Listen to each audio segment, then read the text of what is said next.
자녀들은 혈과 육에 속하였음에 그도 또한 같은 모양으로 혈과 육을 함께 지니심은 죽음을 통하여 죽음의 세력을 잡은 자 곧 마귀를 멸하시며 또 죽기를 무서워함으로 한평생 매여 종로로 타는 모든 자들을 놓아주려 하심이니 이는 확실히 천사들을 붙들어 주려 하심이 아니요 오직 아브라함의 자손을 붙들어 주려 하심이라. 그러므로 그가 범사에 형제들과 같이 되심이 마땅하도다. 이는 하나님의 일에 자비하고 신실한 대제사장이 되어 백성의 죄를 속량하려 하심이라. 그가 시험을 받아 고난을 당하셨은즉 시험 받는 자들을 능히 도우실 수 있느니라. 아멘. 하나님의 말씀입니다. 지난주 설교를 기억하시면 설교 말미에 여러분에게 모래 위의 발자국이라는 작자미상의 글을 소개하는 것으로 끝을 맺었습니다. 그 내용적으로 설명을 드렸는데 저는 오늘 말씀을 시작하면서 그 전문을 한번 소개해 드리려고 합니다. 모래 위의 발자국이라는 글입니다. 어느 날 밤에 한 사람이 꿈을 꾸었습니다. 그는 꿈속에서 예수님과 함께 해변을 따라 걷고 있었습니다. 그때 하늘을 스크린 삼아 그의 지나온 삶의 순간들이 영화처럼 펼쳐졌습니다. 모래 위에는 두 사람의 발자국이 있었습니다. 그 중에 하나는 그의 것이었고 다른 하나는 주님의 발자국이었습니다. 그는 모래 위에 길게 펼쳐진 발자국을 보다가 어느 순간부터 오직 한 사람의 발자국만 있는 것을 보았습니다. 그는 그때가 그의 삶에서 가장 절망적이고 가장 슬펐던 순간이었음을 알았습니다. 그는 항의하듯 주님께 물어보았습니다. 주님, 제가 주님을 따르면 항상 저와 함께 하시겠다고 말씀하지 않으셨습니까? 주님은 저와 동행하셨습니다. 그러나 제 삶에 가장 어려웠던 순간에는 한 사람의 발자국밖에 없는데 이것이 어찌 된 일입니까? 제가 주님을 가장 필요로 할 때 왜 주님께서는 저를 떠나셨는지 이해할 수 없습니다. 주님께서는 이렇게 대답하셨습니다. 나의 소중한, 정말 소중한 아이야. 나는 결코 너를 떠난 적이 없었단다. 내가 고통과 환난을 당하는 시간에 모래 위에서 한 사람의 발자국만 있는 것은 내가 너를 업고 갔기 때문이란다. He carried us. 우리를 업고 가셨다는 거예요. 이거는 이 작자미상의 저자의 말만 아니겠죠. 여러분과 저도 같은 고백이 있을 거라 저는 믿습니다. 오늘 본문 18절에서도 그 사실을 우리에게 확인시켜주고 있죠. 자, 18절 같이 한번 읽어볼까요? 그가 시험을 받아 고난을 당하셨은즉 시험 받는 자들을 능히 도우실 수 있다. 능히 도우실 수 있다. 여러분, 영어 단어 중에 의미는 비슷한데 그 의미가 창출되는 과정이 다른 단어가 있습니다. 의미는 비슷한데 그 의미를 형성하는 그 조건이 다른 거죠. 한 단어는 sympathy라는 단어입니다. sympathy. 그리고 또 하나는 empathy라는 단어입니다. 둘 다 상대방의 입장을 공감하여 이해한다는 그런 의미이지만 사실 이 말들이 생겨난 데는 굉장히 다른 배경을 갖고 있습니다. 이 sympathy라는 것은 단순히 상대방을 아는 것이 아니라 상대방의 입장에 서보았기 때문에 아는 것입니다. empathy라는 건 지적으로 이해가 되는 거예요. 아, 그렇구나. 내 고난을 생각해 보니 이해가 돼. 여러분, 우리가 알고 계신 하나님은 전지하시고 전능하신 하나님이십니다. He knows all. He knows. 맞습니다. 하나님 아십니다. 우리의 고난도 아시고 우리의 절망도 아시고 우리의 슬픔도 다 아시는 하나님이십니다. 하지만 하나님이 내가 너를 안다라고 할 때는 단순히 지적으로 완벽하신 분이시기 때문에 not only because He knows it all, but He was there with us. 거기에 우리와 함께 계셨기 때문에 하는 것이죠. 14절 전반부 말씀입니다. 자녀들은 혈과 육에 속하였음에 그도 또한 같은 모양으로 혈과 육을 함께 지니심은 죽음을 통하여 죽음의 세력을 잡은 자 곧 마귀를 멸하셨다. 여러분, 주님이 우리를 안다고 하셨을 때 주님이 우리를 아는 건 지적으로 전능하시기 때문에 아시는 것이 아니라 우리가 걸었던 그 사망의 음침한 골짜기에서도 우리와 함께 걸어주셨기 때문에, 그래서 주님이 우리를 알 때는 단순히 I understand, I know you가 아니라 I passioned together with you. 여러분, passion이란 말이 뭐죠? 고통이란 뜻이에요. I passioned together with you. 내가 너와 함께 그 고난의 순간을 지나갔어. 이 사실을 이사야 선지자는 그 유명한 53장 고난받는 종의 말씀에서 우리에게 이렇게 이야기했습니다. 자, 4절부터인데요. 같이 한번 읽어볼까요? 그는 실로 우리의 질고를 지고 우리의 슬픔을 당하셨거늘 우리는 생각하기를 그는 징벌을 받아 하나님께 맞으며 고난을 당한다 하였노다. 그가 찔림은 우리의 허물 때문이요 그가 상함은 우리의 죄악 때문이라. 그가 징계를 받음으로 우리는 평화를 누리고 그가 채찍에 맞음으로 우리는 나음을 얻었도다. 우리가 나음을 얻은 것, 우리가 치유를 받은 것, 우리가 오늘 이렇게 이 자리에 앉아서 예배 드릴 수 있는 것, 우리 대신에 주님께서 우리보다 앞서 우리의 고통을 지나가셨다는 거예요. 작자 미상의 발자국의 시로 표현한다면 그가 우리를 업고 가셨다는 거예요. 오늘 제가 여러분과 함께 묵상하려는 것은 바로 이 내용이에요. 주님이 우리를 업고 가셨다고 하는데 도대체 그게 뭔가? What does it mean that He carried us? 그걸 우리가 확인해야 내가 정말 주님과 함께 동행하고 있구나. 오늘 여러분 중에 이 말을 들으면서 그런 분 있잖아요. 아니, 나를 업고 가셨다는데 왜 나는 이렇게 힘든 거야?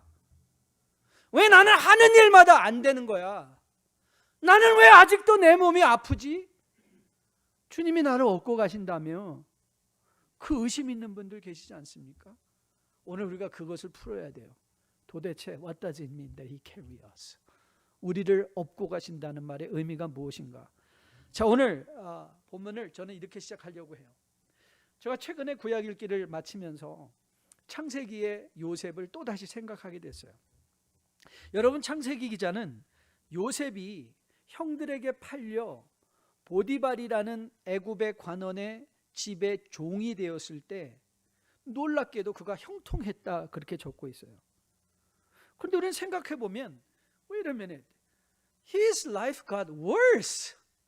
아버지의 채색 옷을 좋은 옷 입고 정말 아버지의 사랑을 듬뿍 받던 자리에서 형들의 시기로 팔려 종이 되었는데 성경은 말하죠. He was prosperous. 형통했다. 그런데 거기서 끝이 아니에요. 그가 종이 되었을 때 He did his best. 그래서 잘 됐어요. 그 집의 2인자가 됐어요. 그가 할 수 있는 모든 일들을 다 할 수 있는 자리에 그가 서게 됐죠. 그런데 놀랍게도 그 자리에서 억울하게 또 밀려나요. 그리고 어디로 가게 됐죠? 감옥으로 가게 됐어요. 감옥으로 갔는데 거기에서 또 주님은 요셉의 삶을 설명하면서 He was prosperous. 형통했다 그렇게 말씀하세요. 물론 종의 신분이었지만 He was the second man in person, in power. 두 번째였었어요. 마음대로 움직일 수 있었어요. 하고 싶은 일 다 할 수 있었어요. 먹고 싶은 거 다 먹을 수 있었어요. 심지어는 그에게 아내의 유혹에 그때 당시에 그건 비일비재한 일이었거든요. 종이 주인의 아내와 함께 붙어서 더 큰 권력을 누리는 거죠. 그런 걸 마다하고 의롭게 살려고 했는데 그에게 일어난 일은 감옥이었어요. 그리고 하나님은 그것을 형통했다 그렇게 적고 있어요. 그런데 놀랍게도 정작 이 요셉이 애굽의 2인자가 되었을 때는 최고 권력의 2인자잖아요. 슈퍼파워의 두 번째로 파워풀한 사람이 되었잖아요. 그런데 성경은 놀랍게도 그때의 요셉을 설명하면서 형통했다는 말을 안 써요. 형통하게 되었다는 말을 안 써요. Why is this? 왜 그렇죠? 우리는 흔한 경우에 하나님이 우리를 형통케 하셨다라고 생각할 때 우리는 상황이 변하는 것으로 생각을 해요. Changing situation. 그래서 the more, the better, the bigger, the higher, 더 많이 갖고 더 높이 되고 자식들 하버드 가고 좋은 잡 잡고 돈 많이 벌면 Man, I'm prosperous. 나 형통해. 성경은 그걸 형통이라고 말하지 않는다는 거예요. 적어도 우리 눈으로 요셉은 더 나빠지고 있지만 그런데 하나님은 그 나빠지는 가운데 형통하셨다. Why? 요셉의 형통은요, 하나님의 함께 하심이었기 때문에 그래요. 하나님의 함께. 그거를 부각해서 설명해 주고 싶은 거죠. 여러분, 오늘 히브리서 기자는 하나님이 우리를 어떻게 업고 가시나, 예수님이 우리를 어떻게 업고 가시나, 그것은 우리가 돈 많이 벌고 더 건강해지고 더 높이 되는 것이 아니라 이렇게 말하고 있습니다. 죽음을 통하여 죽음의 세력을 잡은 자 곧 마귀를 멸하심으로. 그게 우리를 업고 가시는 거래요. 그렇습니다. 여러분, 이 죽음을 통하여 죽음의 세력을 이기신다는 것을 우리는 어떻게 이해할 수 있을까요? 네, 바로 죽음의 세력을 이기셨다는 것이죠. 죽음의 세력을 이기셨다는 것을 우리가 이해하기 쉬운 말로 다시 설명한다면, 예수님은 우리를 업고 가시는데 우리에게 소망이 되어 주심으로, 소망이 되어 주신다는 거예요. 한국에서 한때 인생 수업이라는 책으로 공전의 베스트셀러가 된 적이 있습니다. 인간의 죽음을 옆에서 정말 지켜본 20세기의 최고의 정신의학자라고 할 수도 있고요, 우리가 요즘 흔히 말하는 이 호스피스 치료의 선구자, 호스피스의 시스템을 갖춘 사람이 누군가 하면 엘리자베스 퀴블러 라스라는 박사님이에요. 그가 이 인생 수업이라는 책을 데이빗 캐슬러라는 사람과 함께 공조했죠. 그 책에서 죽어가는 많은 사람들의 삶을 지켜보면서 현실의 삶을 최선을 다해서 살아낼 수 있다면 죽음도 두려워하지 않고 담담히 맞이할 수 있다고, 그러면서 많은 살아있는 사람들을 감명을 주고 잘 살아야지 하고 교훈을 주었던 그런 책이었습니다.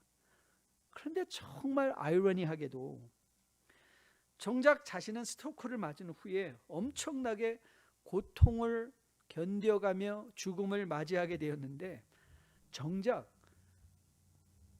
퀴블러 박사는 자기 죽음을 인정할 수가 없었어요. She was so mad. 자기가 그런 자리에 있다는 것을 그는 너무 분노했어요. 그 책은 quasi-religious. 이렇게 보면 종교적이에요. 그런데 그게 기독교적이라고도 할 수도 없고, 그게 뭐 불교라고 할 수도 없고, 이것저것 다 끌어모아서 하여튼 잘 죽읍시다, 그렇게 고면했는데, 그 남의 죽음을 보면서 잘 죽으라고 말을 할 수 있는데 자기 죽음은 그렇지가 않았던 거예요. 그가 말년에 이렇게 말을 했습니다. 제가 한번 영어로 읽어드릴게요. My only regret is that for 40 years I spoke of a good God. 이건 그냥 우리 하나님이 아니라 그냥 God이에요. God. Who helps people, who knows what you need and how all you have to do is ask for it. 그리고 이렇게 말했어요.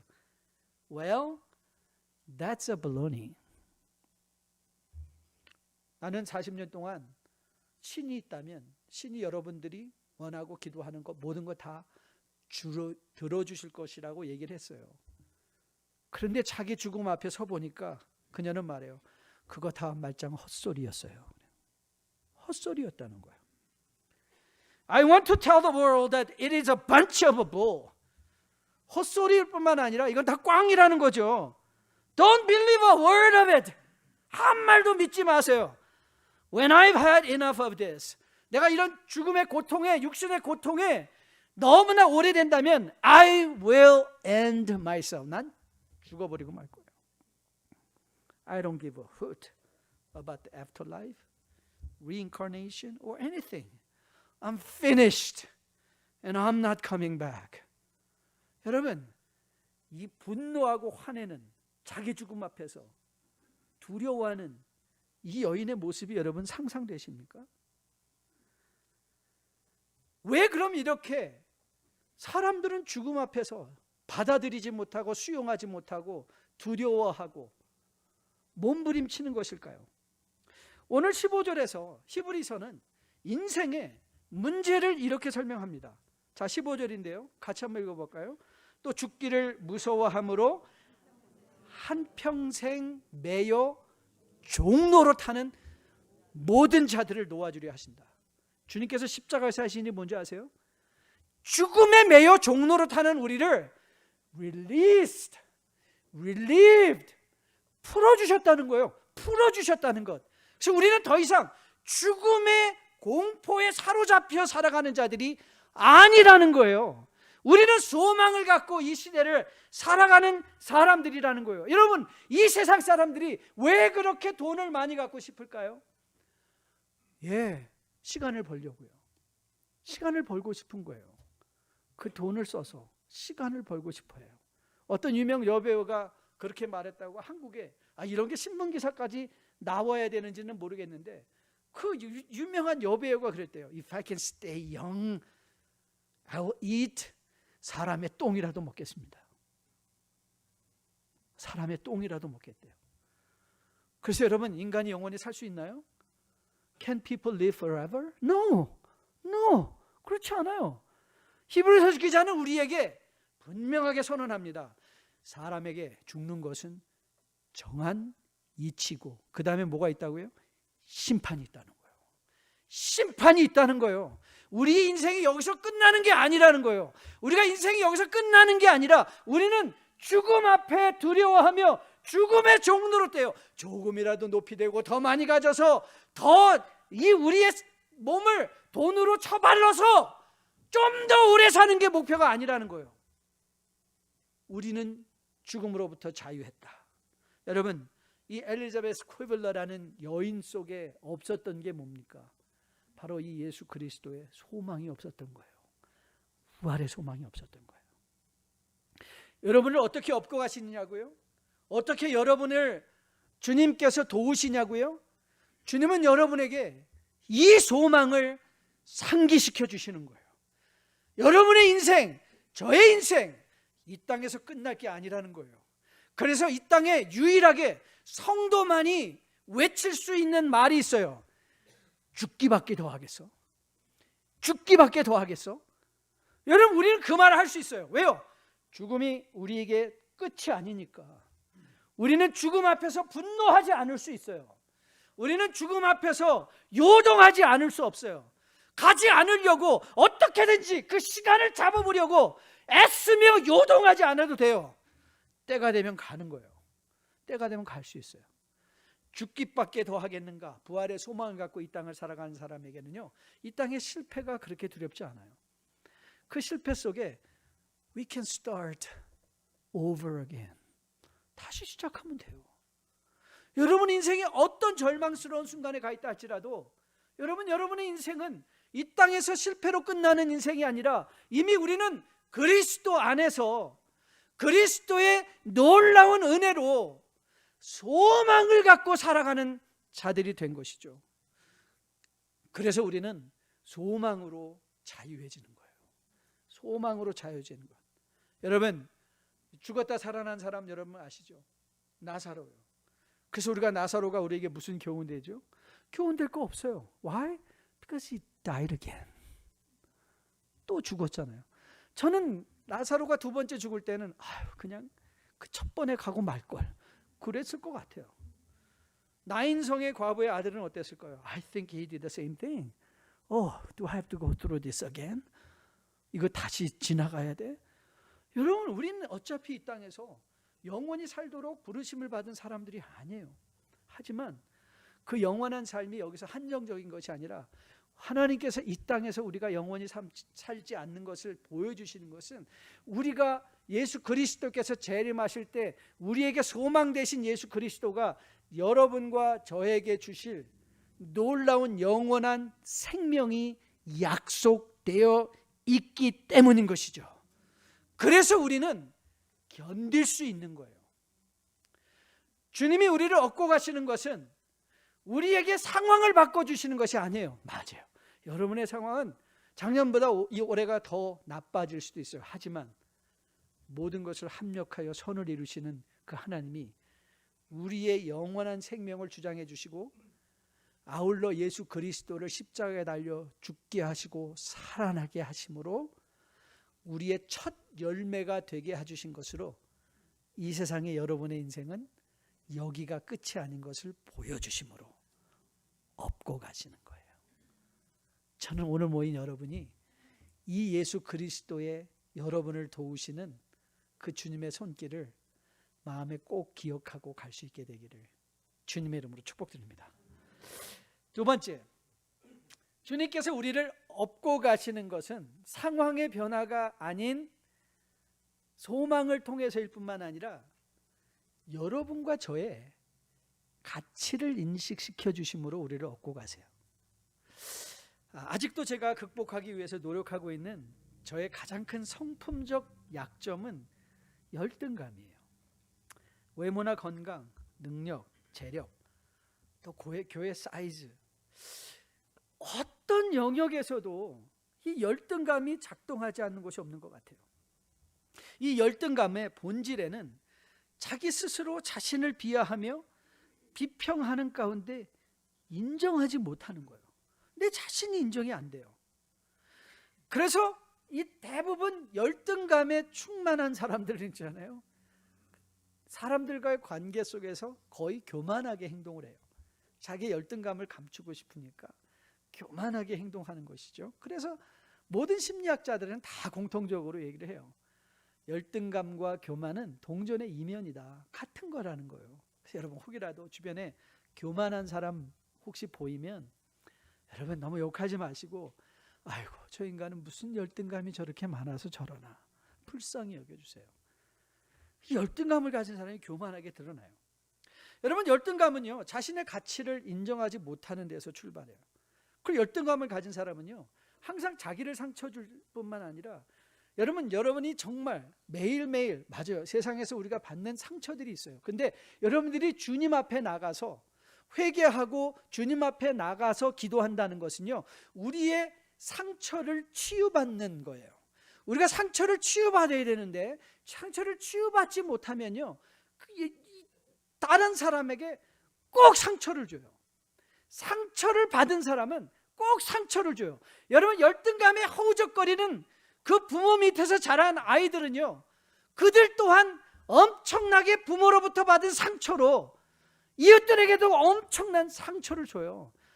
우리 학교에서 공동체 안에서 나대는 아이를 보면요, 대부분의 경우는 부모님의 사랑을 받지 못한, 제가 잠시 쉬는 시간에 인터넷을 보게 되었는데 거기서 이런 기사가 하나 나오더라고요.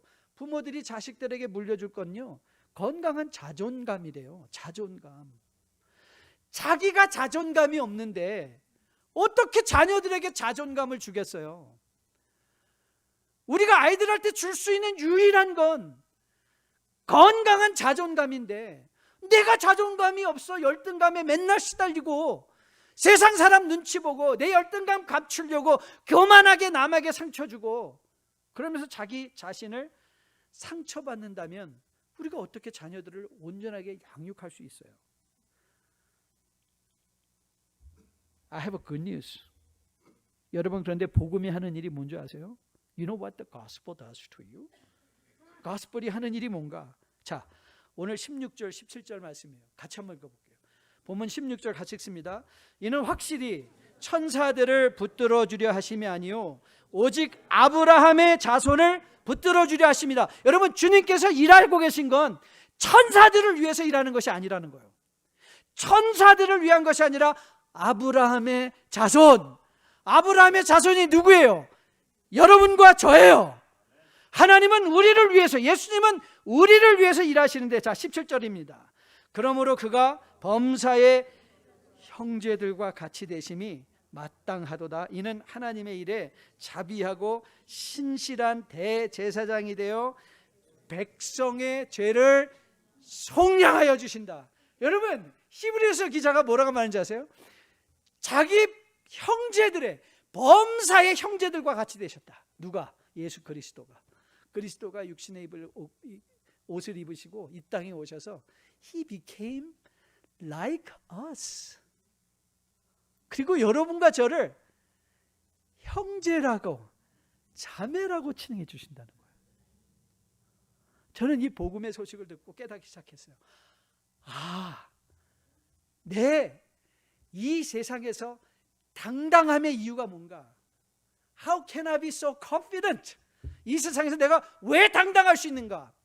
세상의 어떤 권세 앞에서도 내가 당당하며 겸손할 수 있는 이유가 어디에 있는가? 내 안에 계신 예수 그리스도 때문이라는 거예요. 그리스도가 여러분을 얻고 가시는 것은요, 우리의 형제 되어주심으로, 우리의 빅 브라더가 되어주심으로 그분이 우리를 백업하고 있다는 걸 알려주시는 거예요. I'm backing you up.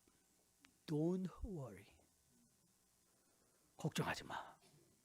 여러분, 주님께서 우리에게 약속해 주신 것, 여러분 주님께서 뭐라고 약속해요? 구원을 받고 복음을 믿고 예수님을 믿으면 부자 되게 해줄게. 여러분 그러셨나요? 너 건강하게 해줄게. 그러셨나요? 여러분, 믿는 사람 믿지 않는 사람 누가 부자로 산다고 했죠? 사람 나름이에요. 사람 나름이에요. 우리가 부자로 사는가, 부자로 살지 못하는가, 가난한가는 우리의 믿음, 주님의 임재와는 아무 상관이 없어요. 하나님은 때로 우리에게 부요를 줄 수도 있어요.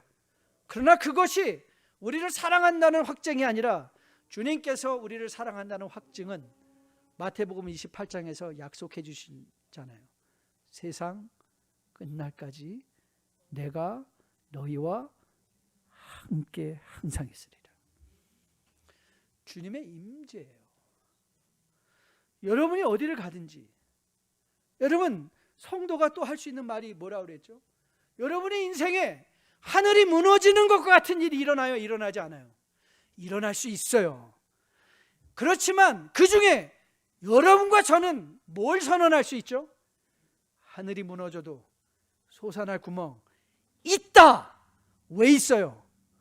모든 것을 합력하여 선을 이루시는 예수님께서, 하나님께서 여러분과 저 하나님의 편으로 가는 우리의 걸음을 방해하는 죄로부터 속량해 주셨잖아요. 그래서 주님이 이제 우리를 뭐라고 말씀하시죠? 제가 제일 좋아하는 요한복음 15장 15절이에요. 같이 한번 읽어볼까요? 이제부터는 너희를 종이라 하지 아니하리니 종은 주인의 하는 것을 알지 못함이라 너희를 친구라 하였노니 내가 내 아버지께 들은 것을 다 너희에게 알게 하였습니다. You know who's my friend? 제 친구가 누군지 아세요? 예수 그리스도세요. 여러분의 친구가 누군지 아세요? 하늘의 비밀을 시와 때에 적절하게 은혜로 가르쳐 주시며 여러분의 미래를 보게 하시는 분이 누군지 아세요? 예수 그리스도세요. 이 예수 그리스도께서는 우리가 아직 죄인 되었을 때 아들을 십자가에 달려 죽게 하시는 하나님의 사랑으로 확증된 것이에요. 그래서 우리는 이런 고백이 가능한 거예요. 로마서 8장 36절 말씀이에요. 36절에서 이렇게 기록되어 있습니다. 기록된 바 우리가 종일 주를 위하여 죽임을 당하게 되며 도살당할 양같이 여김을 받았나이다 함과 같으니라. 자, 37절 같이 읽습니다. 그러나 이 모든 일에 우리를 사랑하시니로 말미암아 우리가 넉넉히 이기느니라. 맞아요. 우리는 어려운 일 당할 수 있어요. 숨어 받을 수 있어요. 억울하게 정죄당할 때 있어요.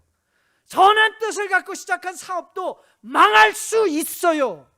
그러나 그 일 가운데서도 우리와 함께 하시는 예수 그리스도로 말미암아 여러분과 저는 넉넉히 이길 수 있는 거예요. 그것이 여러분과 저에게 우리를 얻고 가시는 하나님의 사랑의 나타나심이에요. 여러분 느헤미야 1장 11절입니다. 주 구하오니 귀를 기울이사 종의 기도와 주의 이름을 경외하기를 기뻐하는 종들의 기도를 들으시고 오늘 종이 형통하여 이 사람들 앞에서 은혜를 입게 하옵소서 하였나니. 자, 마지막은 이렇게 적혀 있어요. 그때에 내가 왕의 술관원이 되었다. 이 말은 여러분에게 이미 강론을 하면서 그때에 성공했다라는 말이 아니라고 그랬죠. 그때에 내가 왜 술관원이 되었는지를 알았다는 거예요. 이 하나님의 놀라운 약속이 내 마음의 소망이 되고, 그것이 내 마음의 당당함, 내 가치가 내가 이루어놓은 일에 있지 않거나 내가 모아놓은 돈에 있는 게 아니라 내 안에 계신 예수 때문에, 내 안에 계신 예수임을 알게 되었을 때, 하나님이 이래서 돈을 주셨구나. 이 목적을 모르는 사람들은요, 맞아요, 돈 벌고요, 돈 버는 사람 많아요. 그거 써요, 사요, 고쳐요, 가져봐요, 살아봐요. 그래서 그들에게 만족이 있던가요? 여러분, 이 세상에 뭘 가지면 만족하겠어요? 그 가진 것 5분 지나고 10분 지나고 하루 지나고 열흘 지나고 아무리 대궐 같은 집에 산다 할지라도 그거 2년 지나면 저거 어떻게 청소하지? 한숨만 나오는 거 아니에요? 그게 우리가 사는 세상의 부요함들 아닙니까? 그런데 내 안에 계신 예수 그리스도의 가치를 깨달으면 내가 할 수 있는 일의 영역이 하나님이 이래서 나를 이런 공부를 하게 하셨구나. 하나님이 나에게서 이런 일을 하게 하시려고 이런 돈을 주셨구나. 그러니까 그 삶이 어떻게 돼요? 가치 있고 의미 있게 사라지게 된다는 것이죠. 그게 복음의 능력인 거예요. 전 여러분과 저가 이 복음의 능력을 마음에 꼭 새기고 돌아갈 수 있게 되기를 주님의 이름으로 축복드립니다. 여러분의 가치가 주 안에 있음을 오늘도 체험하고 돌아가는 여러분 되시기를 주님의 이름으로 축복드립니다. 오늘은 6월의 첫 주 뉴라이프의 성찬 예배로 드리는 날입니다. 여러분, 우리가 받을 떡, 우리가 받을 잔은요, 오늘 주님께서 여러분에게 약속해 주시고 말씀해 주시는 거예요. I will be with you. 내가 너와 함께 할게. 이 성찬은 우리에게 또 확인시켜 주시는 거예요. 너의 가치는 나야. 너의 가치는 나야. 저는 여러분과 저가 이 성찬을 받으시면서 다시 한번 주님이 여러분에게 주신 소망, 여러분에게 깨닫게 해주신 여러분의 가치 다시 한번 확인하며, 저는 여러분과 저가 주 안에서 더 멋지게, 더 감사하게, 더 복되게 살아낼 수 있는 여러분과 저 되기를 주님의 이름으로 축복드립니다. 우리 성찬 받기 전에 찬양 하나 하려고 해요. 주 사랑이 나를 숨쉬게 해. 세상의 그 어떤 어려움 속에서도 주 은혜로 나를 돌보시며 세상 끝날까지 나를 지켜주시네. 주님만이 내 품을, 내 아픔을 아시고. 여러분, 이제는 우리는 더 이상 세상에 기웃거릴 필요가 없어요. 세상의 물질로 우리의 자신의 가치를 증명할 필요도 없어요. 우리의 건강으로 하나님의 축복을 증명할 필요도 없어요. 아프면 좀 어때요? 아프면 죽기밖에 더 하겠어.